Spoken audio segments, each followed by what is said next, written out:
Buenos días, mis hermanos, ¿cómo están? Qué bonito es verlos esta mañana iluminada, llena de sol acá en Chicago, una bonita mañana, un bonito amanecer, con muchas noticias que tengo que darles, pero más que noticias, con muchas cosas que quisiera compartir con ustedes. Hoy es un bonito día, es creo que el mejor día del año, de todo el año. Es una celebración muy especial para las personas muy especiales, las personas tal vez las más importantes personas que hay en el mundo y con mucha modestia, ya saben, los papás decimos feliz Día del Padre porque es nuestro día, así es que nosotros somos el centro de toda la atención hoy y dirían en México, como dicen los chilangos, chiquita no se la acaban si no festejan al Día del Padre hoy, así es que hoy todos a festejar el Día del Padre, a darnos muchos regalos, muchos besos, a tratarnos como reyes que somos, a tratarnos bien, o sea, hoy es nuestro día, creo que es el único día que nos festejan. Y es más, en algunos lugares ni se acuerdan del padre, del Día del Padre, pero aquí espero que mis hijos sí se acuerden que tienen padre, porque se acordaron que tienen, bueno, en fin, feliz Día del Padre a todos los que nos ven, a todos los que nos visitan. Tengo ahí amigos que están viéndonos, compadres. Felicidades, feliz Día del Padre, amigos, feliz Día del Padre, hermanos, feliz Día del Padre a todos y cada uno de ustedes. Dios los bendiga y ya en serio, Dios siga operando y obrando en sus vidas, en sus corazones y pues eh, los que estamos escuchando la palabra de Dios, yo le pido al Señor que sea tan real, tan veraz, tan sin reproches, que nuestra forma de pensar, nuestra forma de vivir cambie de tal manera que toda nuestra familia pueda venir al conocimiento del amor, del perdón, de la salvación, en, en, en fin, que vengan al conocimiento de Cristo, el Hijo de Dios.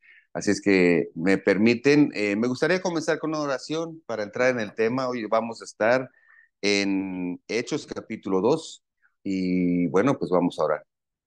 Padre bendito, te doy gracias esta mañana, Señor, porque nos permites primero, Señor, reunirnos, darnos la salud, aquellos que están tal vez en cama, escuchar, Señor, de tus bendiciones, de tus promesas, de las proezas que has hecho, Señor, y de todo lo que has hecho y planeado y pensado, por puro amor, Señor, para cada uno de nosotros. Te doy gracias por eso, te doy gracias por cada padre de familia que hoy está escuchando, Señor.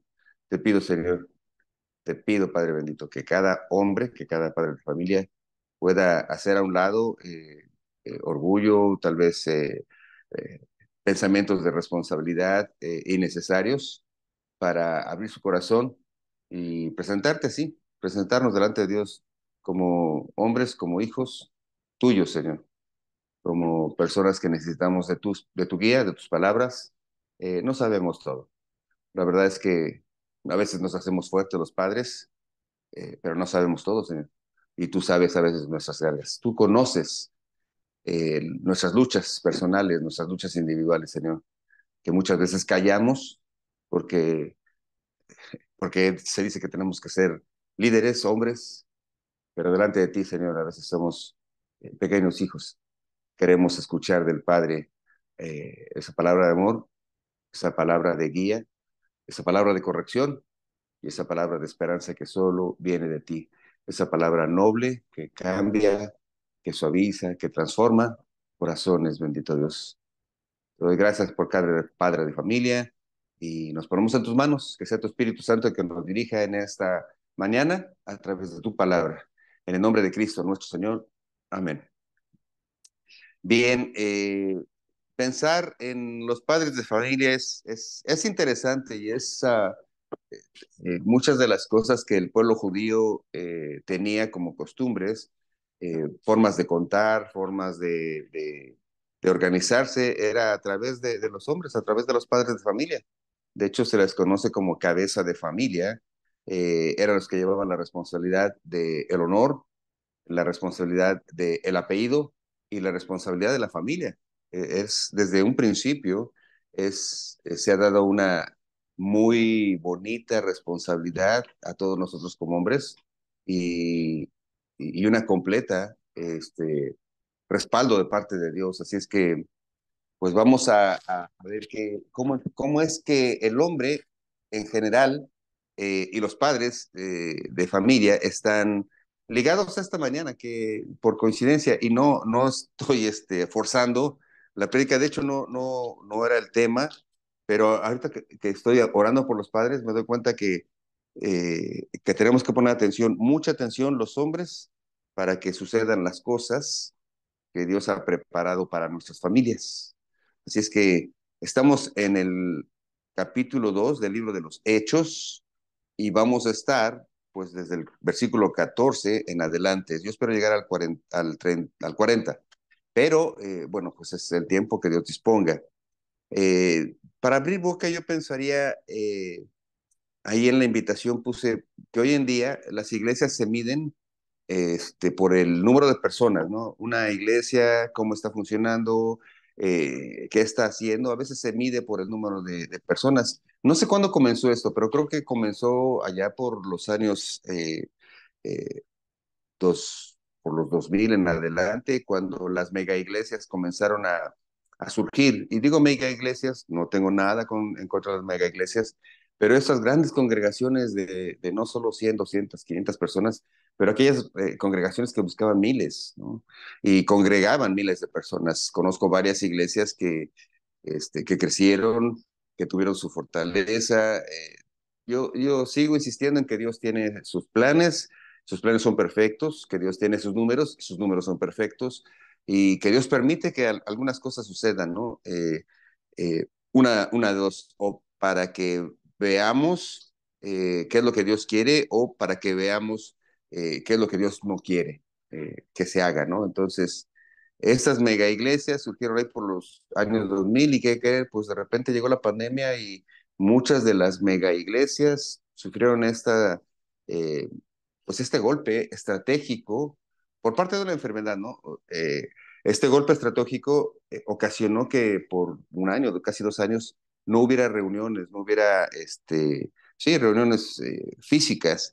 Y esto en muchos lugares afectó de gran manera la congregación.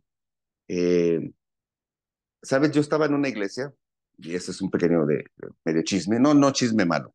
Yo estaba en una iglesia en que cuando llegábamos había un lugar que era como un restaurante, muy bonito, muy bien arreglado, y a mí me llamaba mucho la atención que estaba, de hecho, pues vendían una muy buena comida, llegabas temprano, podías pedir tu desayuno y todo, y había un comedor, y en ese comedor había pantallas. Me llamaba mucho la atención porque yo veía que algunas personas llegaban, pedían su comida, se sentaban y se ponían a escuchar la prédica desayunando.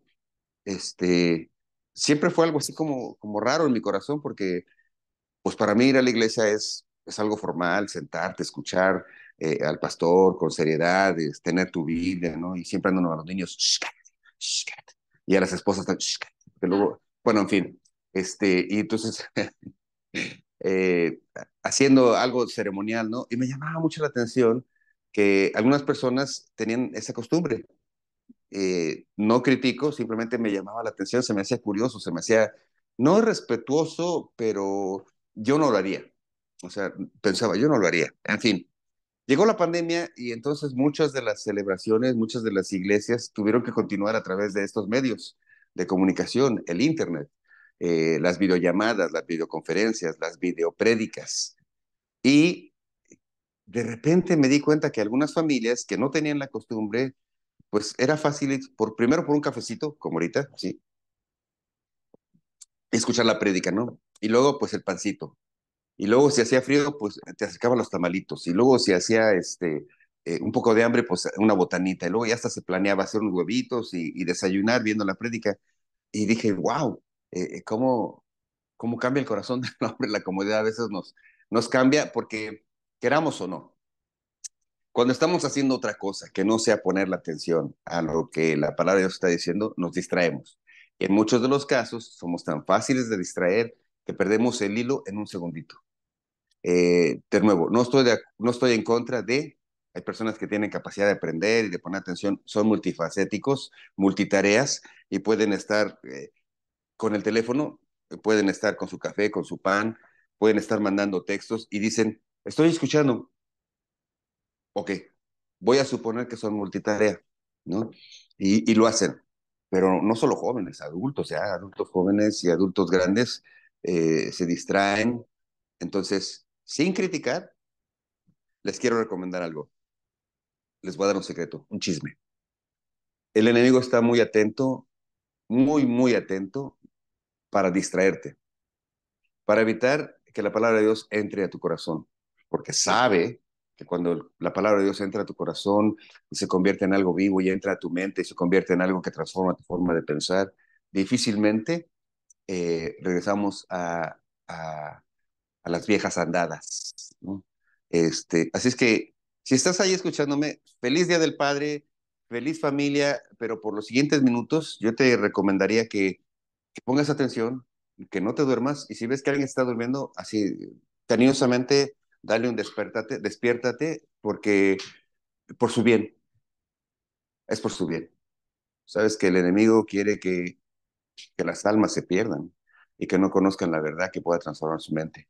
Sí, sí lo digo con toda sinceridad. Conozco muchas personas, no lo digo por nadie que está aquí, he visto en 30 y tantos años diferentes actitudes. Hay personas que, que no llegan a poner atención y se distraen con muchas cosas.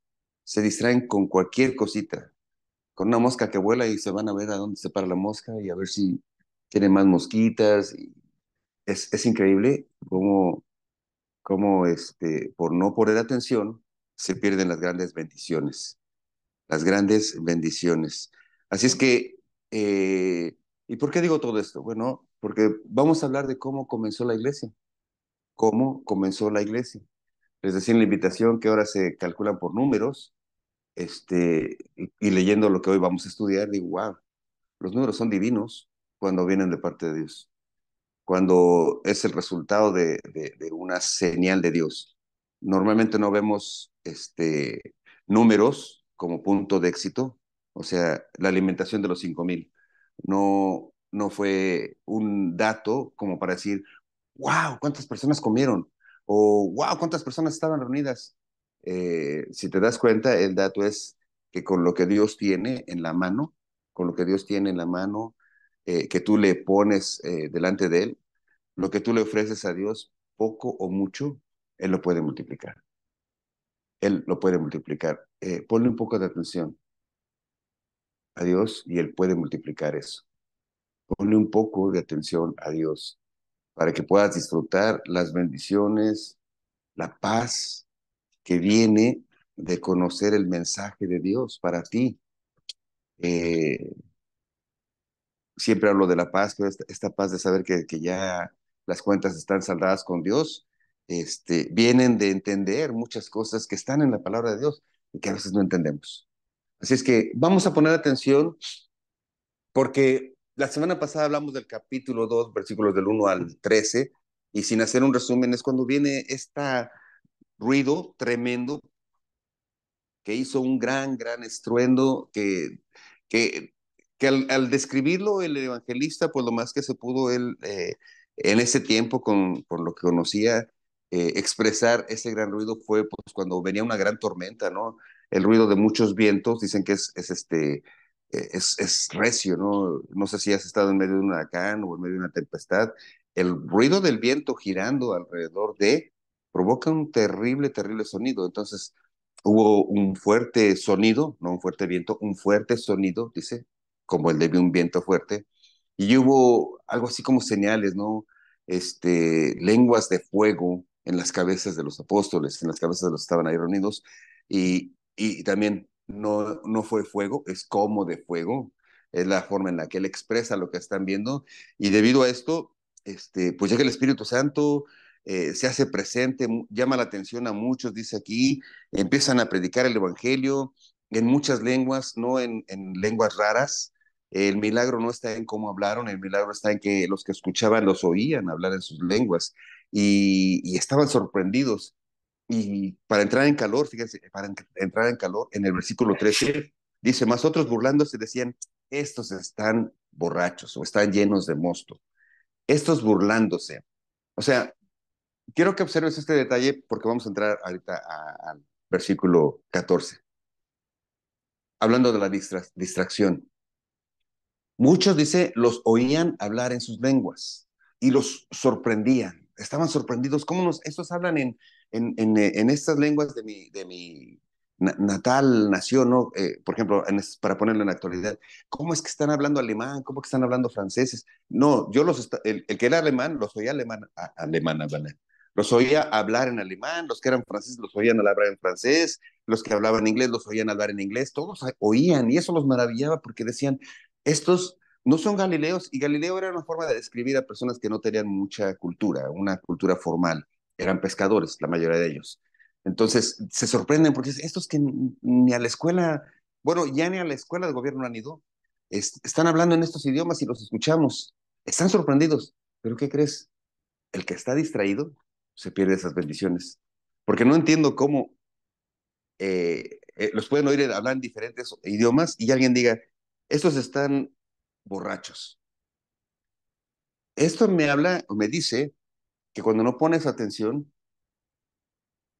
el milagro de la palabra en sí, la bendición y el poder de la palabra pasa de lado, pasa volando. No, no, no, no me cabe la otra razón de que estos, porque dijeron que se estaban burlando, no tenían la menor intención y no tenían ni menor respeto para lo que estaba sucediendo. Oyen un ruido, ven lenguas de fuego, ven que los que hablan diferentes idiomas los están escuchando y esos no reciben la bendición porque están distraídos, porque están criticando y dicen, estos están borrachos. O sea, aparte se sintieron más inteligentes porque les dicen, estos están borrachos. Eh, yo en mi carácter, no sé si me hubiera parado y nos hubiera dicho, pueden retirarse. Pero Pedro, que era el que de armas tomar, ¿se acuerdan que Pedro era el que sacó la espada y era el que siempre estaba ahí? Pedro, dice la palabra de Dios, versículo 14, entonces Pedro, poniéndose de pie con los 11, estoy leyendo Hechos, capítulo 2, versículo 14 en adelante. Dice versículo 14, entonces Pedro, poniéndose de pie con los 11, alzó la voz y les habló diciendo, varones judíos y todos los que habitáis en Jerusalén, esto os sea notorio y oíd mis palabras, porque estos no están ebrios como ustedes suponen, puesto que es la hora tercera del día. Dos versículos, quiero comentar estos dos versículos. Pedro se pone de pie, Hechos capítulo 2 versículo 14. Pedro se pone de pie en esta tendencia al liderazgo que tiene de manera natural. Alguien tiene que tener eso y Dios distribuye dones entonces a su voluntad y a algunos les da la capacidad de dirigir, otros la capacidad de servir, otros la capacidad de acompañar. Entonces, no es que él quería ser el líder, aquí Dios está en control de toda la situación. Dios hace uso de este Pedro y de esta cualidad que él tenía de ser aventado. Se levanta, se pone de pie, alzó la voz. No es que les gritó, el concepto de alzar la voz no es ponerte a gritar. Alzar la voz es llamar la atención. De tal manera, es una forma de decir en hebreo que lo que les voy a decir es importante. Es algo así como, su atención, por favor, fue más o menos el saludo que hace aquí Pedro, alzando la voz. Eh, Les dice, miren, varones judíos, y los que están aquí presentes, ah, lo que les voy a decir, lo que está sucediendo no es que estén tomados. Primero, quiero que nos ubiquemos en este contexto. ¿Quiénes están escuchando? ¿En dónde está? ¿Están en Jerusalén? La población en ese momento de Jerusalén eran judíos. La gran mayoría, aunque estaban invadidos por Roma, los que estaban en Jerusalén, la mayor parte de ellos, 98, 99%, eran judíos. Y eran judíos eh, que habían regresado de sus respectivos países para celebrar la Pascua. La Pascua había sucedido 50 días antes. Entonces, en esos tiempos, pues los viajes eran costosos, eran largos, y muchos venían por lo que describimos en los versículos 7, 8 y 9, que dicen que venían partos, medos, selenitas, los que habitaban en Mesopotamia. O sea, aquí describen personas del norte, sur, este y oeste que habían regresado a Jerusalén en un viaje largo y muy costoso. Normalmente muchos de ellos no solo llegaban a la Pascua, sino que se quedaban por lo menos esos 50 días, porque eran las fiestas importantes, las fiestas ceremoniales para el judío, que se repetían cada año, que eran muy importantes en su pensamiento, que habían sido así declaradas en el Antiguo Testamento. Y entonces ellos llegaban a la Pascua, al templo, para celebrar los sacrificios, y luego se quedaban 50 días para esperar la, la quincena, iba a decir el Pentecostés, 50 días.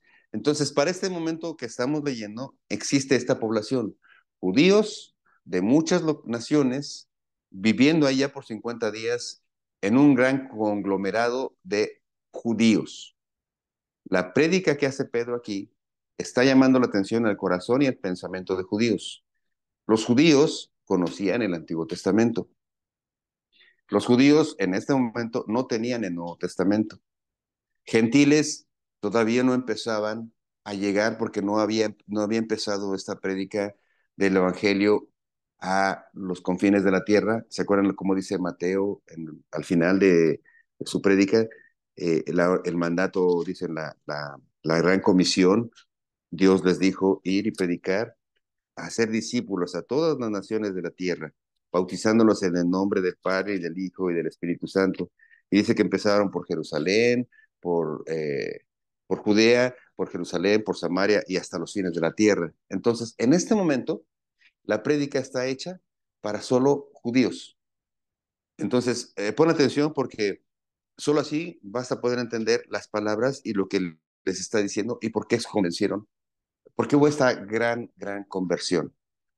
Judíos que conocen el Antiguo Testamento, judíos que aman la ley, porque por eso estaban también celebrando las fiestas, judíos que respetan a Dios, porque estaban celebrando las fiestas, judíos tradicionales, no gentiles, y había entre ellos algunos prosélitos, dice. ¿Qué son los prosélitos? Eran personas que no nacían judíos, prosélito, acuérdate, personas que no eran judíos de nacimiento, pero que durante su estancia o su vida y contacto con algunos judíos, terminaban por convencerse de que el Dios verdadero era Jehová, Yahvé, y entonces ellos eh, se unían al judaísmo, a la práctica de esa fe. Y el pueblo judío les decía, bienvenido, nada más que para ser del pueblo judío tienes que hacer lo que hemos hecho nosotros. Era la circuncisión. ¿Sí?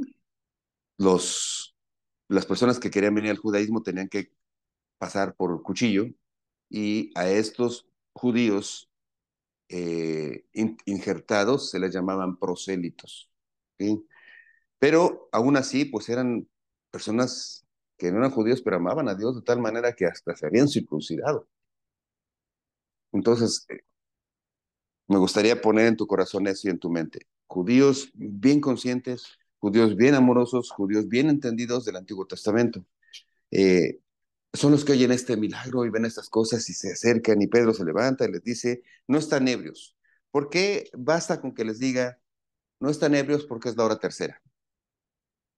Bueno, porque son judíos que, de acuerdo a su ley, ellos después del día de, de- de celebración, en el el sábado, el día de descanso, no podían tomar nada de vino, nada de eso.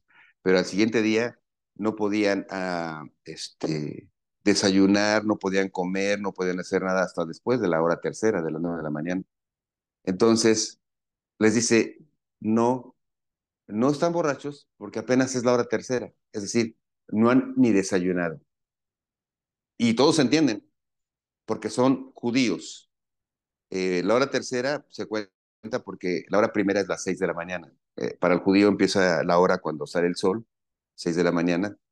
Entonces la hora primera, cuando dice la hora tercera, si cuentas 9, 10, son las 9. Entonces, basta con que les diga, es la hora tercera, no están borrachos. Si hubieran dicho en México, apenas son las 9 de la mañana, no están borrachos, algunos dirían, si conocieras unos cuates míos, pero aquí está hablando judíos, ellos saben que a la hora tercera no han ni comido. Dice el versículo 16 de Hechos 2, mas esto es lo dicho por el profeta Joel. Y les lee una parte de la profecía escrita por el profeta Joel. El profeta Joel es conocido como uno de los profetas menores, no porque sea menor en cualidad, sino menor en la cantidad de escritos. En la Biblia, en el Antiguo Testamento, hay profetas mayores y profetas menores. Profetas mayores porque tienen mucho que decir, profetas menores porque lo que decían era poco, pero no era poco en importancia, sino en cantidad. Así es que este Joel, este profeta Joel, había estado en la época en el que el reino del sur andaba haciendo de las suyas, constantemente el pueblo se perdía y venía Dios, hablaba a través de los profetas y les llamaba al arrepentimiento. Y el pueblo que no se arrepentía, pues sufría las consecuencias. Entonces, los judíos, que eran muy patrióticos, recordaban mucho estos tiempos con dolor, porque para ellos el gran reino había sido el tiempo del rey David y del rey Salomón. Fue el gran auge del pueblo de Israel. Después de esto vinieron muchos reyes y muchas divisiones y muchas peleas entre ellos mismos. De hecho, se dividen, ¿no? Las 12 tribus, unas se van hacia el sur y otras se van hacia el norte. Se conoce como el reino del sur y el reino del norte. Hay 10 tribus que se van para allá, hay 2 tribus que quedan acá. Para el pueblo de Israel, recordar las profecías de los tiempos de derrota, en esos tiempos, por ejemplo, el profeta Joel, lo tenían mucho en su mente, les dolía, pero les llamaba la atención, porque en esos tiempos, cada vez que un profeta hablaba, venía un arrepentimiento del pueblo de Israel. Y venía un arrepentimiento porque ya habían sufrido las consecuencias de haberse perdido o alejado del Señor. Pasaban vergüenza, pasaban invasiones, pasaban hambres, pasaban guerras, venían y los hacían esclavos, venían y los mataban, venían y sufrían mucho. Y entonces salió un profeta, y los llamaba al arrepentimiento y Dios de nuevo como que los abrazaba, los cuidaba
habla a través de un profeta, lo que está diciendo es, cuando se refería en el Antiguo Testamento a los últimos tiempos, es a los últimos tiempos del plan de Dios.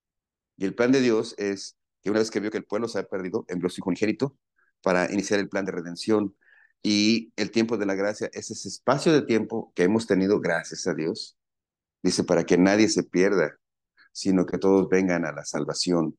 Entonces, algunos dicen, no, ¿por qué no viene ya nuestro Señor Jesús? Bueno, pues no es que esté alargando el tiempo de su llegada, sino que Dios quiere que todo ser humano venga a la comprensión del amor y el perdón que Dios nos está ofreciendo por pura gracia, no por obras, sino por pura gracia, es decir, un regalo que Él nos quiere dar.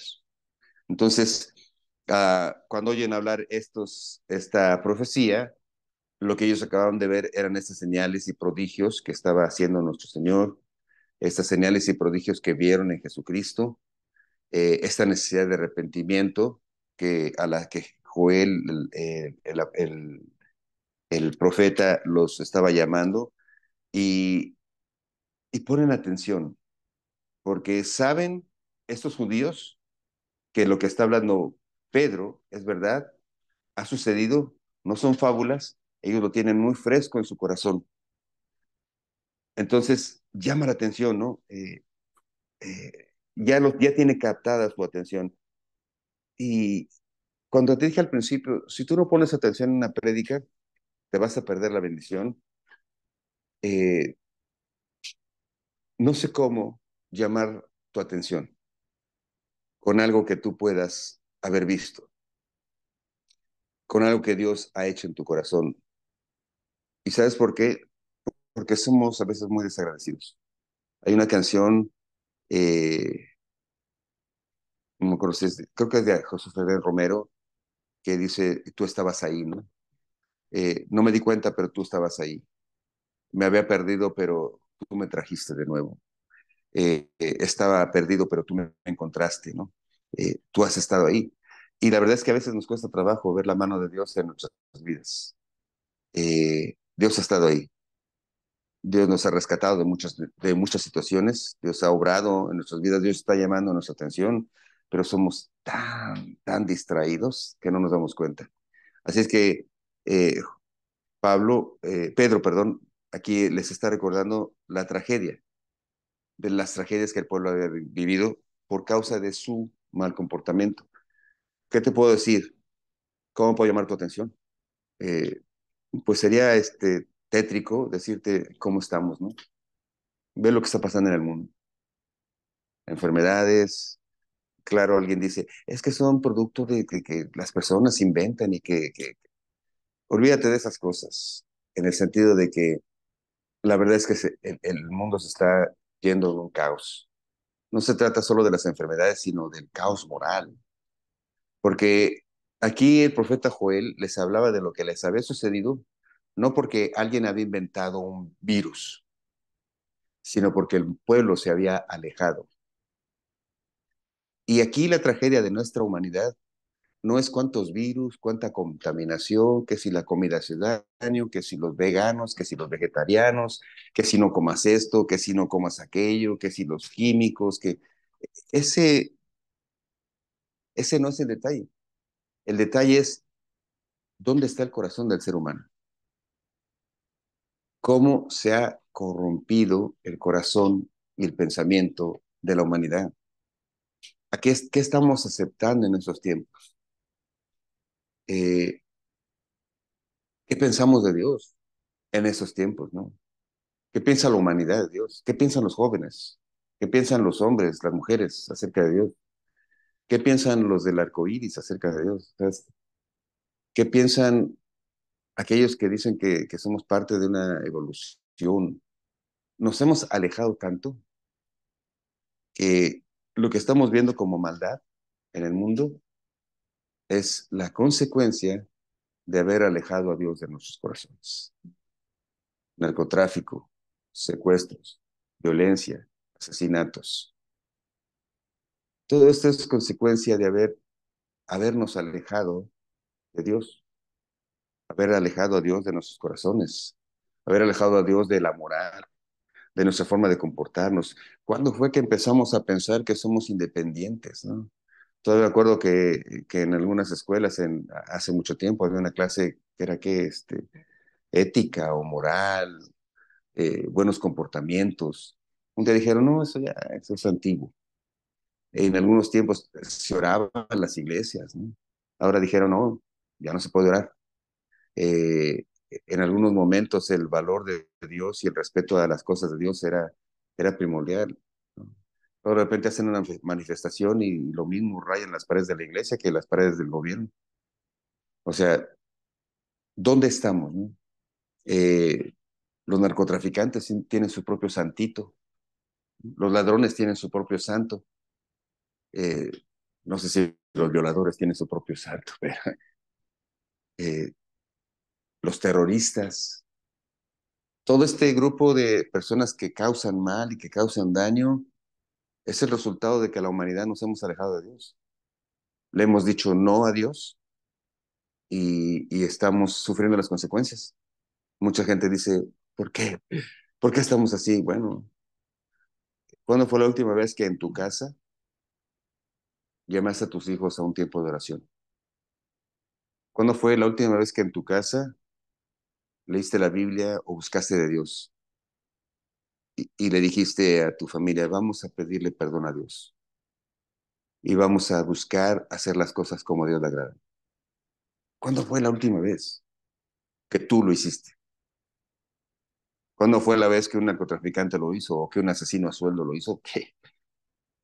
¿Ves? Pedro aquí les está recordando, Pedro le está recordando al pueblo judío lo que han sufrido, los tiempos que sufrieron por alejarse. Y la única solución para restaurarse era a través de los profetas llamando al arrepentimiento. Y, y bueno, pues el arrepentimiento no es otra cosa más que un cambio de pensamiento. Fíjate que la palabra en griego para arrepentimiento es la palabra metanoia. Metanoia es un cambio de pensamiento, no un cambio de comportamiento o de actitud, es un cambio de pensamiento. Arrepentimiento, algunos dicen, y está también de alguna forma definido, que es un cambio de 180 grados. O sea, vas para acá, te arrepientes y empiezas a caminar en otra dirección. Pero no puedes caminar en otra dirección si no comprendes qué es caminar en otra dirección. Entonces, la palabra arrepentimiento no solo es un cambio de dirección, sino por eso el griego es tan complejo, tan completo y tan bello, que la palabra utilizada para arrepentimiento es cambio de pensamiento, cambio de mentalidad, cambio de razonamiento. No podés, como español, no podemos esperar cosas diferentes haciendo lo mismo, dicen algunos líderes de trabajo. No podemos esperar mejores resultados haciendo lo mismo, pero tampoco podemos esperar eh, nuevas formas de caminar, nuevas formas de vivir, pensando igual. Necesariamente tu mente tiene que cambiar. Y si tu mente piensa que Dios está allá muy lejos, o que no existe Dios, o que Dios es de las cosas antiguas, o que la Biblia es cosas raras, pues vas a seguir experimentando y obrando y sufriendo lo mismo que hemos estado sufriendo. El arrepentimiento es cambiar tu forma de pensar. Por eso dijo Pablo en Romanos, no se amoldeen, no se amolden a este nuevo mundo, a esta forma de pensar, donde lo malo pues ya no es tan malo, lo bueno ya no es tan bueno. Es más, haz lo que quieras mientras te haga feliz. Y los demás no le digan nada. O sea, vamos a llevarla en paz, que cada quien haga lo que quiera, que sea feliz como quiera. Y de ahí pues han venido un montón de distorsiones. Y la palabra es, no es que cada quien hace su voluntad y vive bien. Es que aquel que quiere vivir bien, hace la voluntad del Señor. Aquel que quiere ser feliz, que quiere estar en paz, hace la voluntad del Señor. No es que tú hagas lo que quieras para ser feliz, no, porque, porque en ti no hay conocimiento del futuro, no hay conocimiento de lo que viene. No te las sabes todas. No, ni la edad te da conocimiento. No importa la edad, a veces a edades grandes se cometen errores grandes. A edades mayores se convierten en mayores errores. Así es que Pedro aquí les está diciendo otra vez. Vuelvo a decir, Pablo, y me voltean un golpe, por favor. Gracias, compañeros. Pedro les está diciendo aquí, ¿se acuerdan cómo lo hemos pasado como pueblo? Y la forma de solucionarlo ha sido a través del arrepentimiento. Bueno, pues, ¿qué creen? Que como también los profetas nos han dicho que nos arrepentíamos como pueblo y volvíamos. Nos arrepentíamos como pueblo y nos veíamos, y nos íbamos, y nos íbamos. Es decir, Dios vio que no la vamos a hacer solos, que no hay forma de restaurarnos solos. O sea, la mayor prueba es vean cuántos profetas, vean cuántos años ha sufrido el pueblo. Bueno, pues entonces dice el versículo 22, varones israelitas, oíd estas palabras. Jesús Nazareno, varón aprobado por Dios entre vosotros con las maravillas, prodigios y señales que Dios hizo entre ustedes por medio de él, como vosotros mismos sabéis, a este, entregado por el determinado consejo y anticipado conocimiento de Dios, predestinó, prendiste y mataste por las manos de inicuos y le crucificaron. A este varón israelita, oye, oigan israelitas, a este Jesús de Nazareno, o sea, este Jesús de Nazareno, y lo menciona así porque Nazaret era una ciudad de poco prestigio. Las personas que viven en Nazaret se les conoce así como, como de, no de segunda clase, pero son nazarenos, ¿sí? Entonces, así llamaban a Jesús Nazareno, pero una forma no de decir su tierra, sino una forma despectiva. Eh, Perdón por españoles, pero hay en España, bueno, en Colombia también. En Colombia hay una población que les dicen que son de Pasto, ¿no? Que porque son un poco este, lentos, ¿no? O en España dicen que los gallegos, ¿no? Que hacen hasta cuenta de gallegos porque son un poco lentos en su manera de pensar. Bueno, más o menos así se le conocía a los nazarenos. Entonces, la forma de decir Jesús Nazareno en ese tiempo era una forma despectiva, burlona.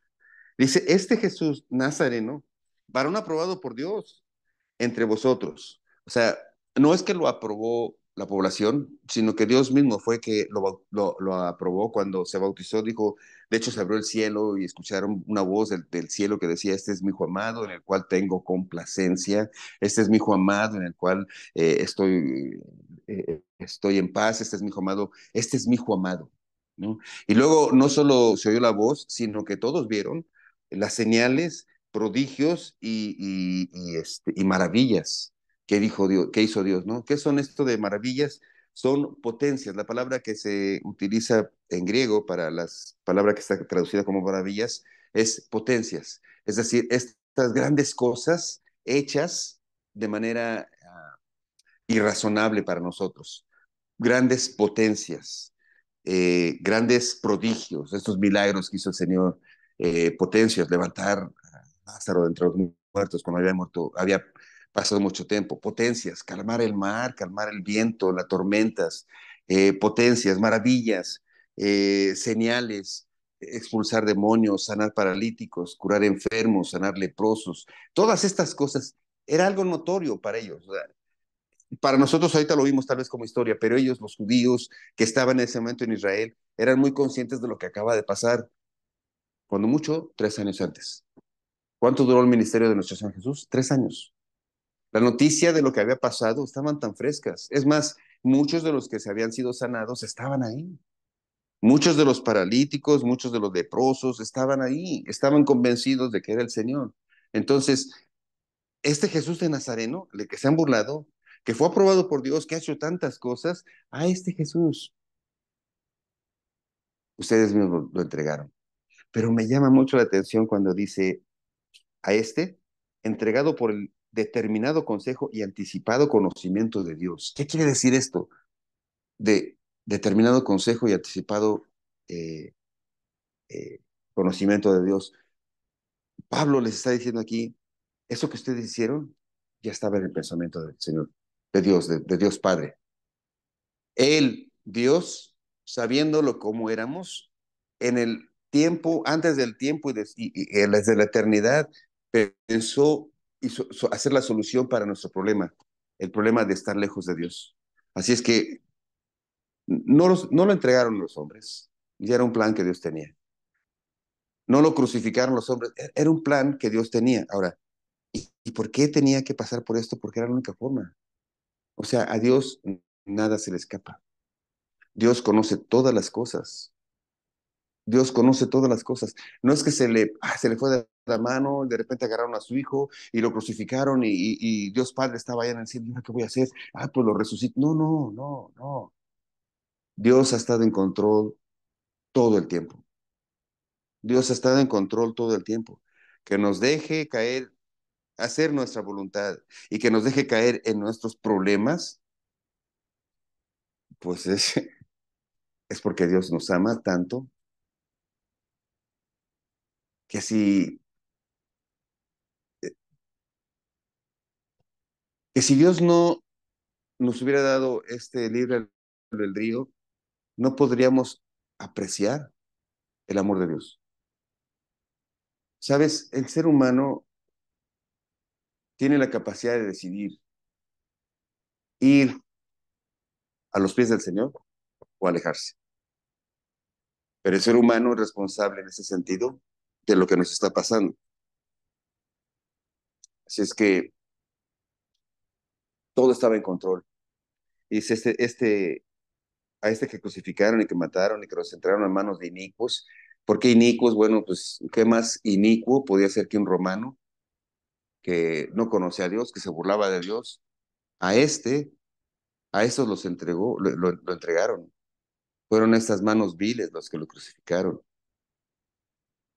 Fueron estos hombres, esta forma de pensar. Los romanos, en ese sentido, representan esa autonomía absurda, esa vanidad, esa autosuficiencia que el hombre y el ser humano tienen en este momento, de pensar que no necesito nada, somos el mejor, decían ellos, ¿no? Somos el mejor ejército, somos el mejor pueblo, somos más que los demás. ¿Has oído hablar de eso de que la raza aria se creen los únicos? Ese pensamiento viene desde los romanos. De hecho, César se le consideraba un dios y había que adorarlo como dios. Entonces, eh, estos romanos representan esta generación en la que el hombre cree que porque llegó a la luna ya somos más que Dios, ¿no? Que porque hacen experimentos, que porque hay esto, que porque tienen millones y millones ya son más que Dios. Aquel que tiene millones y millones y millones de dólares o millones y millones de pesos o tiene propiedades o tiene esto, déjame decirte una mala noticia. Cuando te mueras, porque te vas a morir, nada te vas a llevar. ¿De qué sirvieron tantos millones? ¿De qué sirvieron tantos millones si no conociste a Dios a tiempo? Si no pediste perdón a Dios, si tu alma no está segura en la promesa de Cristo. ¿De qué sirve tanta riqueza, tanto poder? ¿Cuántos años quieres vivir? ¿100? Vamos a poner que vives 100 años con tanta riqueza y con tanto poder. ¿De qué sirven 100 años de tanta riqueza y de tanto poder comparados con una eternidad lejos de Dios? Esos pensamientos que te traigo son los que empiezan a revelarse aquí en la palabra, en el pensamiento de los judíos, y vas a ver por qué. Dice, este al que crucificaron, al cual Dios levantó, suelto los dolores de la muerte, por cuanto era imposible que fuese retenido por ella. Eh, Dios, cuando Cristo nuestro Señor fue crucificado, no solo venció la muerte, no solo se llevó nuestros pecados, o sea, no solo se llevó nuestros pecados, sino que venció la muerte. La muerte no lo pudo detener.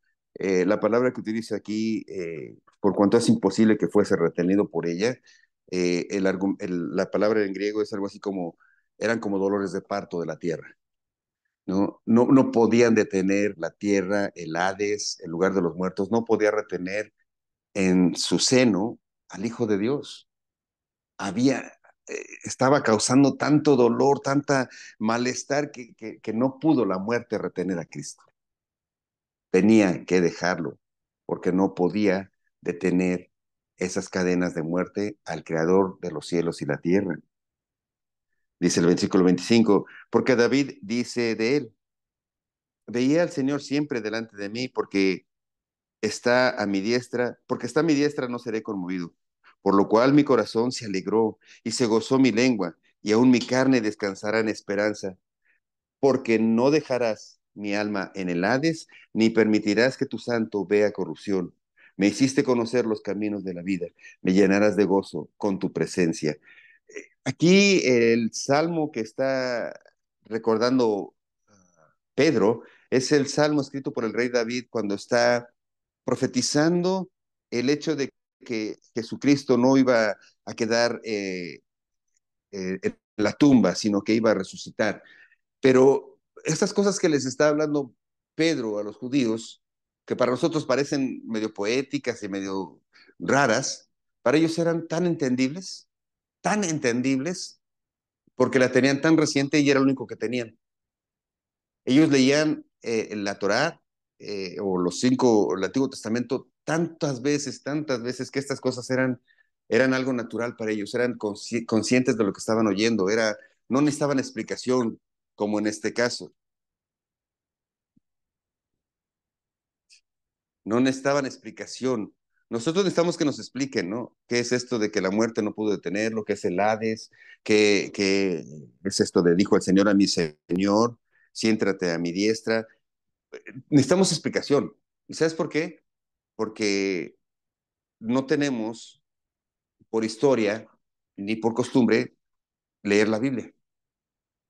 Entonces, es difícil para una persona que no lee la Biblia sentarse un domingo como hoy y escuchar salmos y profetas hablando de algo como la crucifixión de nuestro Señor Jesucristo. Entonces, trato de explicarte de la manera más tranquila, pero para el pueblo judío no necesitaba explicación. No necesitaba explicación porque sabían y entendían de lo que estaba hablando. Ahora, ¿qué significa que no necesitaban explicación? Necesito poner todo esto en contexto porque si tú empiezas a leer la Biblia y empiezas a ser constante en la palabra del Señor y en las reuniones, en un momento dado va a suceder lo que sucedió con esos judíos de los primeros tiempos. Estos varones, dice el versículo 29, varones hermanos, eh, se puede decir libremente del patriarca David que murió y fue sepultado. Y su sepulcro está entre nosotros hasta el día de hoy. Pero siendo profeta y hablando que con juramento Dios le había jurado que su descendencia en cuanto a la carne levantaría al Cristo para que se levantase en su trono, eh, viéndolo antes habló de la resurrección de Cristo, que su alma no fue dejada en el Hades, ni su carne vio corrupción.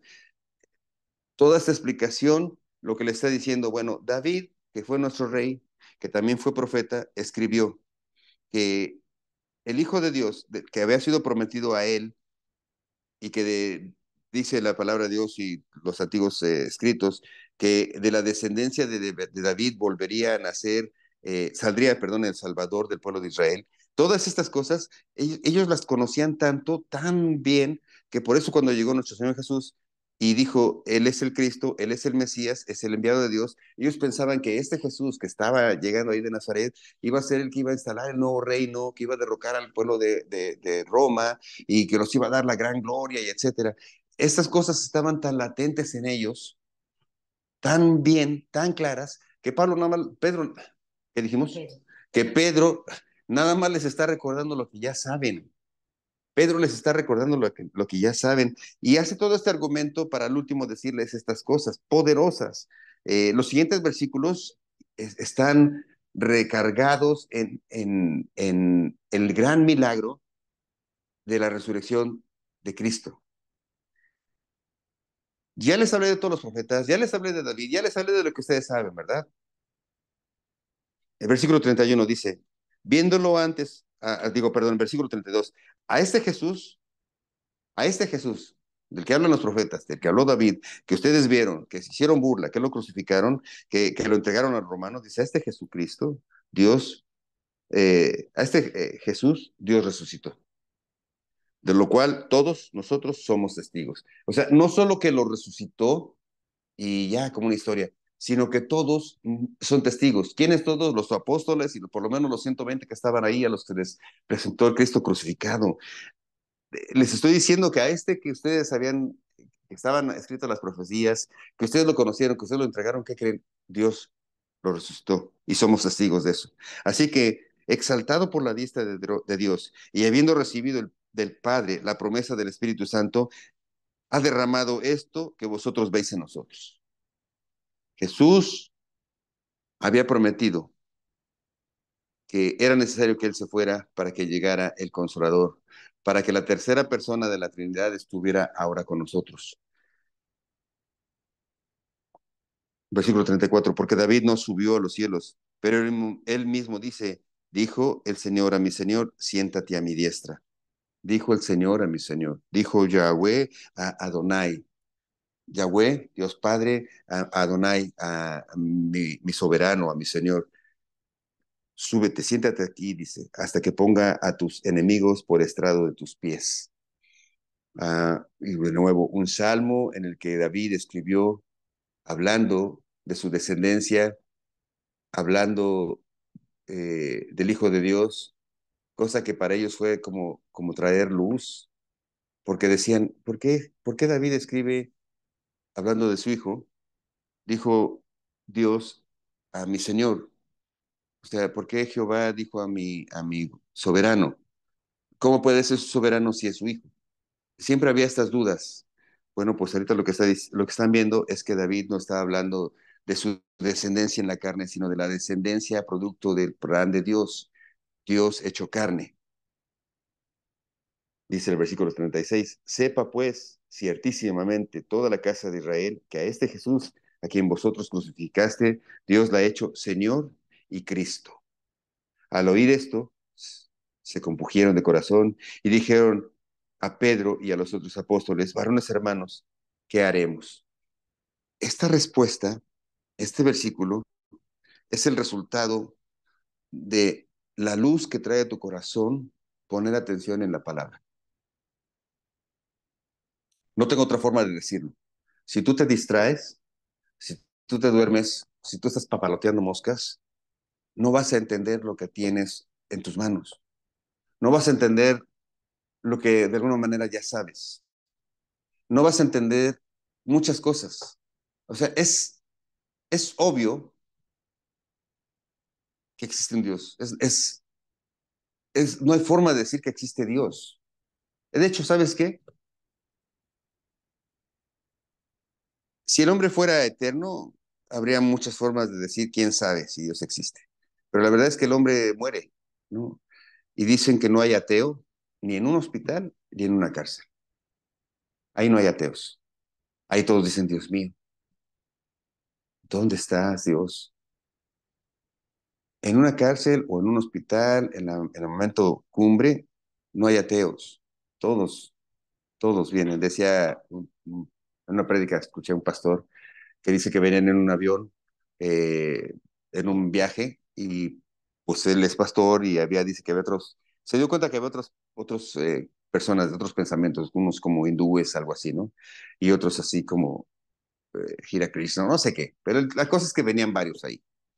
Y dice que venía platicando con un señor y en algún momento platicó, usted es pastor, sí, esos que creen en Dios, sale. Y como que se burló de él, ¿no? Pero dice que por alguna razón el avión estaba fallando. Y esto es algo que cuenta como testimonio, que el avión empezó a fallar y entonces empezaron a caer. Y ya era casi seguro que iban a estrellarse. Y dice que fue impresionante cómo todos empezaron a pedirle a Dios que los ayudara. Incluso el que se había burlado de Dios.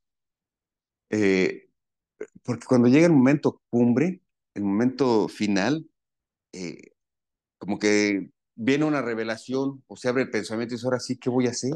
O sea, ya me voy a morir, ¿qué voy a hacer? ¿A dónde voy? ¿Qué está pasando? Bueno, pues muchas cosas de esas tú las conoces y las sabes. Nada más que nos hacemos tontos. Sabemos que Dios no lo podemos engañar, sabemos que Dios está en todas partes, sabemos que Dios conoce todas las cosas, pero a veces nos engañamos pensando que nos podemos ocultar y hacer cosas eh, sin que Dios se dé cuenta, ¿no? ¿Y cómo te das cuenta de eso? Poniendo atención en el mensaje. Si tú constantemente vas a una prédica, vas a la iglesia y pones atención, créeme, que en un momento dado, porque estás poniendo atención, como estos judíos, y te están hablando de la realidad y de lo que está pasando, una buena prédica te habla de la necesidad de arrepentimiento. Una buena prédica te habla del pecado. Una prédica bíblica, una prédica cristocéntrica, una prédica, un mensaje de Dios, te habla de la necesidad que todos tenemos de Dios y que la única forma de podernos acercar a Dios es a través de Cristo. Y que, ¿por qué murió Cristo? Porque precisamente nos amó tanto que necesitaba Dios crear ese camino, ese enlace que ningún ser humano puede crear. Así es que, ¿cómo, cómo, cómo llegas al conocimiento del amor, de la misericordia de Dios? Poniendo atención. No te duermas, pon atención, no seas ingenuo, no seas inocente. ¿Quieres lo mejor para ti? ¿Quieres lo mejor para tu familia?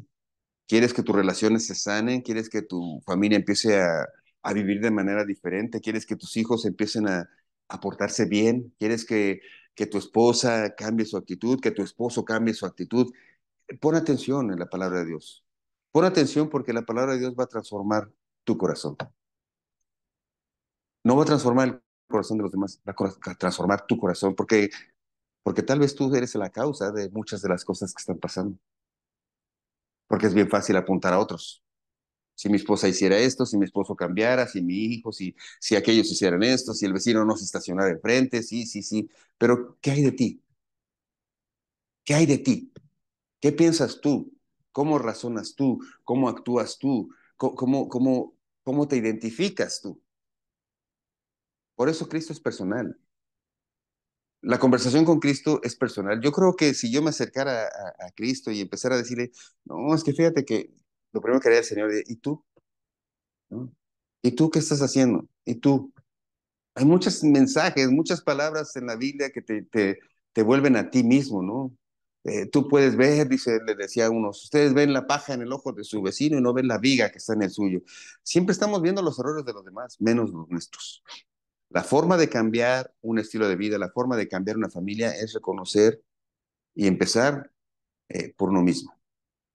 No hay otra forma.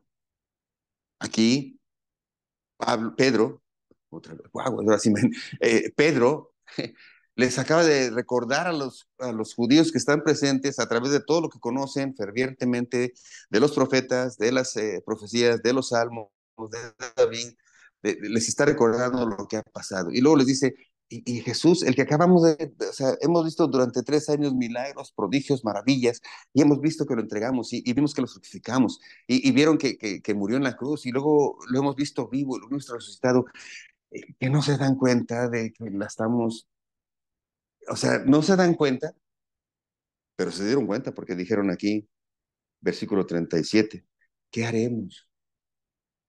¿Qué hacemos? O sea, ya me di cuenta de todo cómo he regado, ¿no? Ya me di cuenta que he pecado. Pues cuando la palabra de Dios te trae convicción, yo me di cuenta que estoy sucio y que no me puedo lavar. ¿Qué hago? ¿Qué hago entonces? Pedro les dijo, arrepiéntanse. Pedro les dijo, arrepiéntanse, cambien de forma de pensar. Pedro no les dijo, miren, tráiganse 4 velas, vamos a rezar 15 Padres Nuestros, 4 rosarios, 3 esto y aquello, y vamos a caminar con semillas, digo, con espinas de aquí hasta allá. Nada más dijo, arrepiéntanse. No puedes hacer otra cosa. No puedes cambiar lo que has dicho. No puedes regresar los golpes que has dado, no puedes regresar muchas de las cosas que has robado, paz, confianza, no puedes hacer eso, o sea, no puedes regresar al pasado y corregir las cosas. Lo que puedes hacer es, de aquí en adelante, cambia de pensamiento, arrepiéntete, Arrepiéntense y bautícese cada uno de vosotros en el nombre de Jesucristo para perdón de los pecados y recibiréis el don del Espíritu Santo. ¿Por qué les dice arrepiéntanse y bautícense? Bueno, porque el bautismo a estos judíos, el bautismo representaba a estos judíos el aceptar y reconocer a Cristo como su Señor y Salvador. Para el judío, el bautismo es una declaración pública de quién es Jesucristo. Para nosotros, los gentiles, el bautismo es una declaración pública de lo que ha sucedido en nuestro corazón, un cambio en tu corazón. El bautismo no era nada raro para ellos. O sea, ahora dicen, te van a bautizar, ya nos van a mojar, ¿cómo nos van a bautizar? ¿Cuándo? ¿Dónde? El bautismo, ellos sabían, el concepto del bautismo era tan natural para ellos como lo fue para nuestro Señor Jesús. Él cómo comenzó su ministerio, bautizándose. O sea, el hecho del bautismo era tan claro para ellos que dijeron, bautícese, sale, ¿dónde? ¿Dónde? ¿Dónde nos vamos a bautizar? ¿Dónde hay agua? No, no, no esperaron a que hubiera un convenio o una celebración especial o un día especial o que el lago estuviera calientito o vamos a hacer bautismos en la playa. Sí, de paso comemos y de paso hacemos esto. El bautismo era una actitud decidida, personal, consciente y convencida. El bautismo no es en masa. No es que llegas a una iglesia y te bautizan ese mismo domingo. Eso te mojan, pero no te bautizas. Sabes que yo me bauticé hace, pues hace un montón de años, como 35 años. Bueno, no, me bauticé hace como 28. Hace como 35 me metieron en una alberca. Y hace como 28 fue consciente, fue voluntario. Hace 35 yo iba así formado, me dije, por aquí, iba yo formadito y todos platicando y nos regalaron unas batas blancas y, oh, qué bien, qué onda, buena onda. Y de repente llegamos a la alberca y dije, me aviento un clavado, no, aquí nada más es así. Y me mojé y ya, pero no entendí qué pasó. Hace 28 años entendí, comprendí y quise decirle a mi Señor, quiero cambiarse, ya no quiero seguir igual. Y comenzó una nueva etapa. Así es que cuando te arrepientes y reconoces a Cristo como tu Señor y Salvador, en ese momento recibes el don, el regalo del Espíritu Santo. No recibes el don como dones. No, no es que vas a hablar en lenguas, no, no es que te caes, no es que flotas. El don es el regalo del Espíritu Santo, porque a final de cuentas el poder del Espíritu Santo que viene a ti, que es la tercera persona de la Trinidad, que es el Espíritu Santo, aquella persona que levantó a Cristo de entre los muertos, la tercera persona de la Trinidad que sustenta el universo, la persona de la Trinidad que hoy nos revela las maravillas del Señor. Ese Espíritu Santo, poderoso, inmenso, Dios mismo viene a habitar en tu corazón. ¿Cómo no explotas? No sé. ¿Cómo no explotamos así? No sé. Son de las cosas que un día le voy a preguntar al Señor, si me permite, decirle, ¿cómo tan santo veniste a vivir aquí? ¿Cómo tan limpio veniste a hacerme compañía? Cuando yo a veces todavía tenía pensamientos malos. ¿Cómo, Señor, tuviste tanto amor para acercarte a mí? Bueno, pues cuando tú conoces al Cristo resucitado y declaras que es el único camino, que es tu salvación, el Espíritu Santo viene a ti y empiezas a comprender cosas que antes no comprendías. La Biblia no se puede comprender como un libro de texto. La Biblia se tiene que comprender como palabra de Dios. Y solo el Espíritu Santo te puede dar, solo el Espíritu Santo te puede dar y revelar el pensamiento y el corazón de Dios, porque dice la Biblia que el Espíritu Santo escudriña el pensamiento y el corazón de Dios. Y te lo puede dar, y te lo puede revelar. Pero solo sucede cuando recibes el don del Espíritu Santo. Y para eso necesitas arrepentirte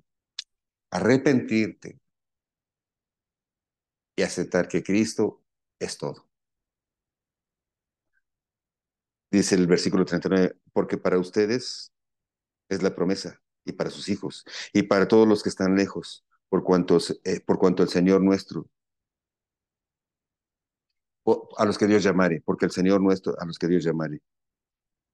Versículo 40, y con otras muchas palabras testificaba y los exhortaba diciendo, sed salvos de esta perversa generación. Versículo 41, así que los que recibieron sus palabras fueron bautizados y se añadieron aquel día como 3,000 personas. ¿Cuántas se añadieron? 3,000. La pregunta es, ¿era una mega iglesia? ¿Estaba preocupado por los números, Pedro? ¿O fue el resultado poderoso de conocer la verdad de Jesucristo nuestro Señor? ¿Cuál fue? Bueno, pues fue la realidad de que Dios estaba iniciando su iglesia. La iglesia de Cristo comenzó, por decirlo, con 3,000 hombres, con 3,000 padres de familia, a propósito. ¿Sabes que en esos tiempos no se contaban a las mujeres ni a los hijos? Normalmente se contaba solo a las cabezas de familia. Y cuando dice 3,000 hombres, quiere decir que 3,000 familias fueron las que se integraron ese día. Ese día se arrepintieron, ese día se añadieron 3,000 personas. A los 12 apóstoles y a los 120 que estaban ahí congregados, se les añadieron 3,000 personas. Quiere decir que Pablo dijo un super discurso, una super prédica. No, Pedro simplemente dijo lo que dice la palabra de Dios. Estamos sucios, alejados de Dios, nuestra vida va a la muerte, estamos condenados a la muerte por nuestros pecados, pero si tú conoces a Cristo, si tú reconoces a Jesús como el Hijo de Dios, dice Juan 1:12, si tú lo reconoces y aceptas que Cristo es el Hijo de Dios, que Cristo es el camino, la verdad y la vida, Dios te da la potestad de ser llamado, de ser hecho Hijo de Dios. Así es que quieres añadirte a la iglesia de Cristo, no a esta iglesia, a la iglesia de Cristo, arrepiéntete, arrepiéntete, arrepiéntete de tus pecados. Sí, arrepiéntete de tus pecados porque sin arrepentimiento no hay salvación. No es que un día te anotas en un libro de pertenencia a una iglesia. Sin arrepentimiento no hay salvación. Porque el arrepentimiento te hace humilde delante de Dios. Y lo único que puede mover el corazón de Dios es un corazón contristo y humillado.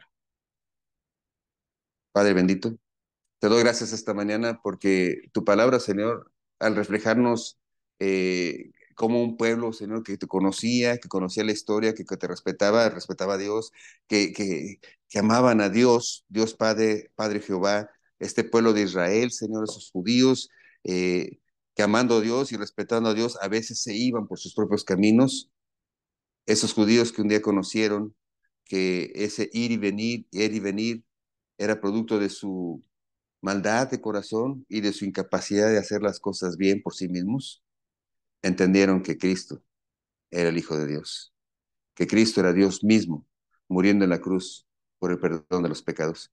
Entendieron que todos los sacrificios que habían hecho y todos los miles de borreguitos y animales que habían sacrificado no sirvieron de nada, porque eran imperfectos porque eran traídos por el hombre.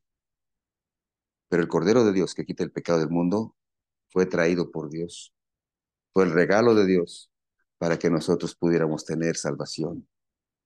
Cuando ellos entendieron eso, dijeron, ¿qué haremos? Arrepiéntete y acepta que no puedes hacer nada, que Jesucristo lo hizo todo y que lo único que puedes hacer es agradecerle al Señor por el regalo de vida a través de Jesucristo. Así es que, Señor, yo te pido que todos los que estemos aquí presentes podamos reconocer eso. Soy pecador, no puedo hacer nada por mis propias cuentas, no puedo sorprender a Dios, porque a final de cuentas tengo maldad. Me quiero portar bien, pero a veces la riego, Señor. Queriendo hacer lo bueno, no hago lo bueno que quiero, sino lo malo que no quiero.